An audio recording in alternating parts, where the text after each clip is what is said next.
Come see us on tour in Dallas, Texas, Baltimore, Atlantic City, Cohoes, New York, and Providence, Rhode Island. Go to jimmydore.com for a link for tickets, and only there. Well, fast forwarding to now, you mentioned a few moments back how Russia showed, really tremendous restraint, and I would sign on to that fully for, waiting 8 years from 2014 to 2022 before realizing that they had to act in the way that they did. But moving forward, obviously, the same week that Biden authorized the use of long-range missiles into Russia, which we were nervous would really be the sort of final push towards a nuclear confrontation. I think they've showed tremendous restraint since then, quite frankly.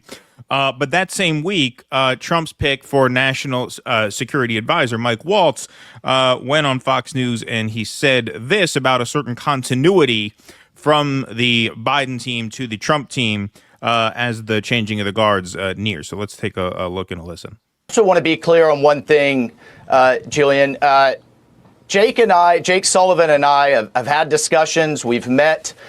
For our adversaries out there that think this is a time of opportunity, that they can play one administration off the other, they're wrong. And we are hand in glove. We are one team with the United States in this transition. That is good to hear, certainly. Good to hear for you. So, I always thought that the argument that Trump was the lesser evil to Kamala last year, if you were going to make that argument, it really hinged upon this more than anything else. Hey, if you see this risk of nuclear war as being existential, which I think is totally fair and valid, this was the issue where you're like, okay, there's a possibility we'll change course under Trump. There's no possibility under Kamala. That provided a rationale for Donald Trump as a lesser evil. I think that made sense to a lot of people.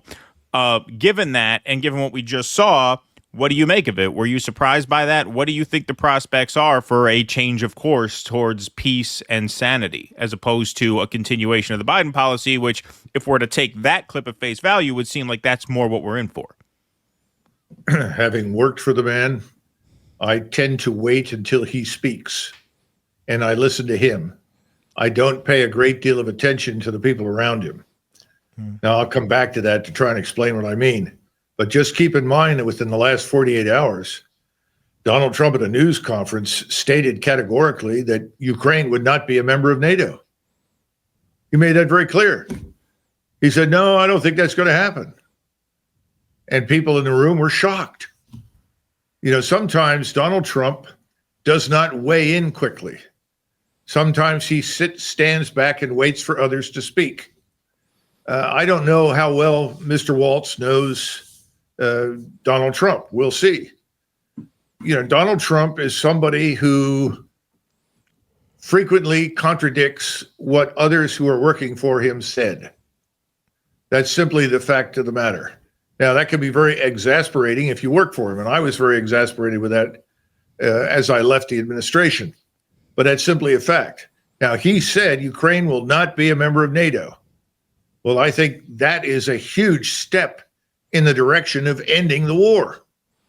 Now, he has not yet said, I'm suspending all military aid to Ukraine. I predict that's next. He's going to stop it, but not until he's president. How long do you think it'll be? I mean, if you had to guess. What? How long do you think it'll be if you had to guess from when he takes office to when he finally cuts them off? Within a couple of days of taking office. Okay, so that's a pretty optimistic outlook. All right, well, that's good to hear. And now keep something else in mind. He met with some people from the Department of Defense, and he spoke afterwards that apparently they must have given him some cold, hard facts, because he said, I rebuilt the military. Well, that's wrong. He didn't. He just shoved money at it, which is what everybody does. Right. But what he was saying was the military is in ruins. It is. He's recognized that. That's huge. Thank God, because that's going to change his calculus about what he's prepared to do with the American military.